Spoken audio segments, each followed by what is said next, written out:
இன்றைய மன்னா சங்கீதம் 18:19 வசனம். சங்கீதம் 18:19. அவர் விசாலமான இடத்திலே என்னை கொண்டு வந்து என்மேல் பிரியமாய் இருந்தபடியால் என்னை தப்புவித்தார்.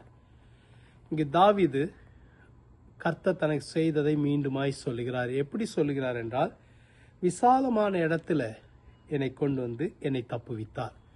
அதற்கு காரணம் என் மேல் பிரியமாய் இருந்தபடினால். கர்த்தர் இன்றைக்கு உங்களுக்கு சொல்ல விரும்புகிற வார்த்தை, கர்த்தர் உங்கள் மேல் பிரியமாய் இருக்கிறார்.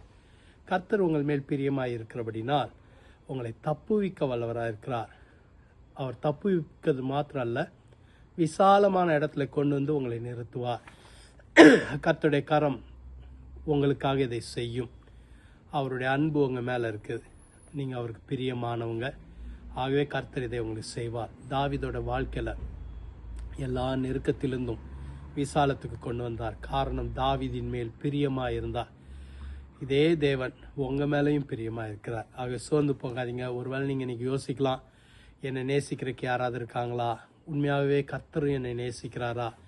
அவர் உங்கள் மேல் நேசமாக இருக்கிறார். ஆகவே உங்களை தப்புவிப்பார். ஜெபிக்கலாமா? எங்களை அதிகமாக நேசிக்கிற நல்ல ஆண்டவரே, இந்த நல்ல வேலைக்காக உம்மை துதிக்கிறோம், ஸ்தோத்திரிக்கிறோம். உம்முடைய பிள்ளைகள் மீது உம்முடைய கரத்தை நீர் வைப்பீராக. நீர் அவர்கள் மேல் பிரியமாக இருக்கிறபடினால் அவர்களை தப்புவிப்பீராக. கர்த்தருடைய கரம், ஆசீர்வதிக்கிற கரம், பலத்த கரம் அவர்கள் மீது அமர்வதாக. கர்த்தர் நன்மையானதை செய்வீராக. கர்த்தர் அற்புதங்களை செய்வீராக. ஆசீர்வதியும் பெரிய காரியங்களை அவங்க வாழ்க்கையில செய்யுங்க. இயேசுவின் மூலம் ஜெபிக்கிறோம் பிதாவே, ஆமென். கர்த்தர் உங்களை ஆசீர்வதிப்பாராக. ஆமென்.